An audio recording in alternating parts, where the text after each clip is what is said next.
നമ്മുടെ നമസ്കാരം. നമ്മുടെ ഈ പ്രപഞ്ചത്തിലെ എല്ലാം എനർജി, ഫ്രീക്വൻസി, വൈബ്രേഷനാണ്.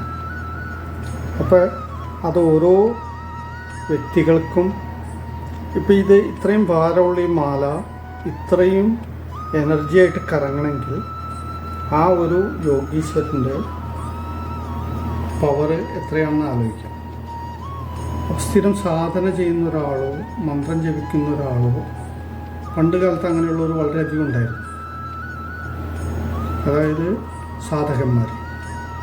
അങ്ങനെയുള്ളവരിൽ അധ്യാപകന്മാരിലുണ്ടായിരുന്നു, ജ്യോതിഷന്മാരിലുണ്ടായിരുന്നു, ഗാനരചയിതാക്കളുണ്ടായിരുന്നു, സംഗീത സംവിധായകരുണ്ടായിരുന്നു, സംഗീത കച്ചേരികൾ നടത്തുന്നവരുണ്ടായിരുന്നു. അപ്പോൾ അവരുടെയൊക്കെ ഡെപ്ത് വളരെ വലുതായിരുന്നു. കാരണം അവരുടെ എനർജി, ഫ്രീക്വൻസി, വൈബ്രേഷൻ വേറെയായിരുന്നു.